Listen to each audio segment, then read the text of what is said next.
Assalamualaikum warahmatullahi wabarakatuh. Perkenalkan, nama saya Neng Resti Wardani. Saya mahasiswi Universitas Nusa Putra, jurusan Sistem Informasi semester 5.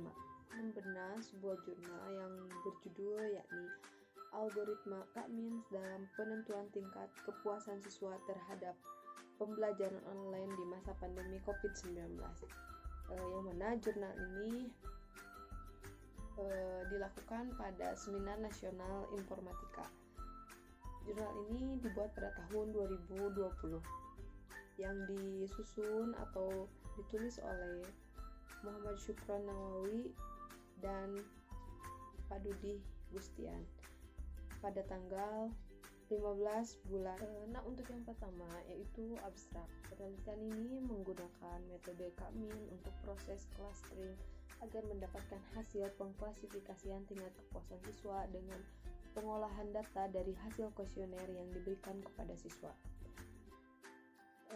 Penelitian ini memberikan solusi untuk sekolah sebagai bahan evaluasi terhadap keefektivitasan pembelajaran online di masa pandemi COVID-19 dan juga untuk pihak terkait sebagai salah satu referensi untuk sebuah evaluasi atau pengembangan penelitian selanjutnya dengan objek penelitian yang sama. Hasil yang diperoleh dari penelitian yang dilakukan kepada 60 siswa di SMK Islam Nurul Huda menggunakan kuesioner dengan mengajukan pertanyaan setuju dan tidak setuju dan menggunakan 3 klaster yaitu tinggi, sedang, dan rendah. Nah, hadirnya pandemi COVID-19 ini membuat banyak aktivitas diliburkan, salah satunya adalah sekolah, mulai dari pendidikan PAUD, SD, SMP, SMA, dan perkuliahan, sehingga mengharuskan pembelajaran dilakukan secara online. Sekolah online mungkin tidak menjadi masalah untuk sebagian masyarakat dan untuk beberapa sekolah lain, akan tetapi untuk beberapa sekolah, terutama yang berada di perkampungan, pembelajaran secara online ini terdapat beberapa faktor yang menghambat proses pembelajaran, seperti susahnya jaringan internet, terbatasnya kuota, sampai belum terbiasanya penggunaan media pembelajaran, sehingga terdapat ketidakpuasan serta tanggapan yang berbeda, terutama dari kalangan siswa.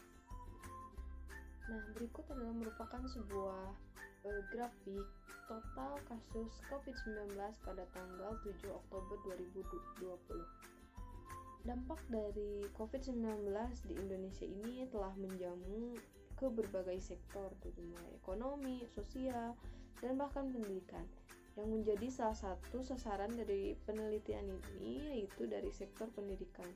Mengingat ada puluhan juta murid yang melakukan pembelajaran di rumah secara online, Databox katadata.co.id merilis grafik data yang menunjukkan jumlah jenjang pendidikan yang melakukan pembelajaran di rumah. Berikut adalah gambar grafiknya.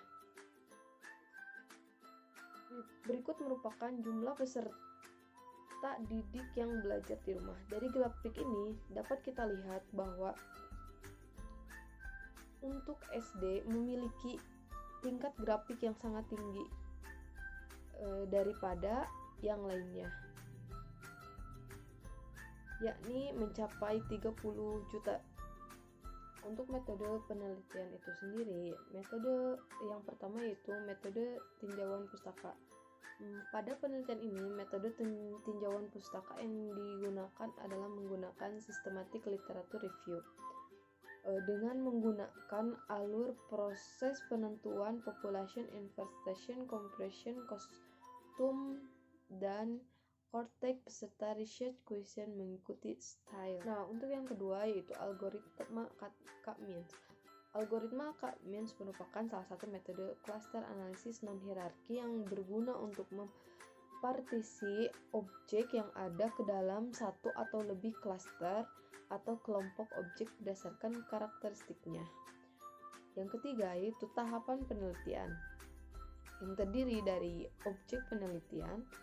Objek penelitian ini berlokasi di SMK Islam Nurul Huda.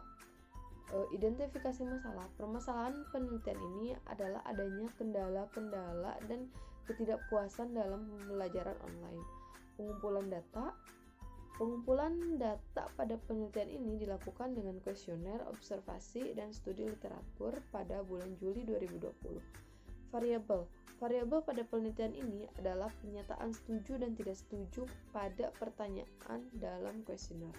Pengolahan data pada penelitian ini menggunakan Microsoft Excel. Yang berikutnya yaitu tahap pengolahan data. Pada penelitian ini, data yang diperoleh dari hasil penyebaran kuesioner akan diolah terlebih dahulu dan akan dilakukan clustering. Hasil olahan data akan dioperasikan pada tahap clustering. Dilakukan pengelompokan dan pemisahan sekumpulan data dari himpunan sesuai kriteria menjadi beberapa kelas. Penerapan teori Euclidean distance dilakukan dalam pengelompokan data ini. Untuk mendapatkan klaster sesuai dengan data yang telah didapatkan, maka diperlukan suatu diagram alur untuk membantu dalam mendapatkan rangkaian perhitungan sebagai jalan untuk mengetahui hasil akhir dari pengimplementasian klaster atas data yang akan diolah. Hasil dari data yang dimasukkan dan diolah oleh sistem dengan proses perhitungan rumus dihitung menggunakan metode K-means juga ditampilkan di bagian halaman ini, sebuah grafik yang menunjukkan hasil pengolahan secara visual. Nah, berikut adalah hasil perhitungan dan tampilan grafik. Merupakan grafik kepuasan siswa terhadap pembelajaran online pada masa pandemi COVID-19 ini. Seperti yang sudah dijelaskan tadi, kita menggunakan pada penelitian ini menggunakan 3 klaster, yaitu klaster pertama dengan kategori rendah, sedang, dan tinggi.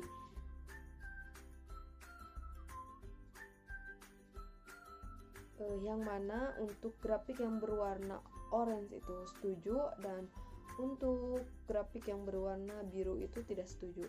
Pada klaster yang pertama, banyak sekali siswa yang tidak setuju dalam pembelajaran online ini. Nah, untuk yang setuju sangat jauh sekali ya, kita bisa melihat pada grafik itu sendiri. Nah, untuk klaster 3 mereka itu cukup sedikit imbang, namun yang tidak setuju tentunya lebih banyak dari penelitian ini, yaitu algoritma K-means menggunakan teori Euclidean distance sebagai cara pemilihan jarak antara data dan ke pusat klaster dapat digunakan untuk menentukan tingkat kepuasan siswa dalam pembelajaran secara online pada masa COVID-19 ini. Dari klaster ini menghasilkan tingkat pernyataan yang tidak setuju dikategorikan tinggi dengan nilai 7,69 dibandingkan dengan pernyataan setuju yang dikategorikan rendah dengan nilai 4,09. Sedangkan untuk tingkat kategori sedang tidak ada, yaitu dengan nilai 0. Secara garis besar dari penelitian yang dilakukan terhadap 60 siswa di SMK Islam Nurul Huda untuk tingkat kepuasan siswa dalam pembelajaran secara online pada masa COVID-19 dengan menggunakan metode K-means dan menerapkan teori Euclidean distance memiliki tingkat pernyataan tidak setuju yang tinggi dibandingkan bahwa hasil seperti ini bisa menjadi pertimbangan dan perbaikan untuk pembelajaran online di masa pandemi COVID-19. Adapun kekuatan dari penelitian ini yaitu penelitian ini lebih berjalan sistematis, mampu memanfaatkan teori yang ada. Dan untuk kelemahan dari penelitian ini yaitu mungkin pengambilan data cenderung lebih pada nilai tertinggi. Nah, demikian presentasi dari saya. Mohon maaf apabila banyak kekurangan. Sekian, terima kasih. Wassalamualaikum warahmatullahi wabarakatuh.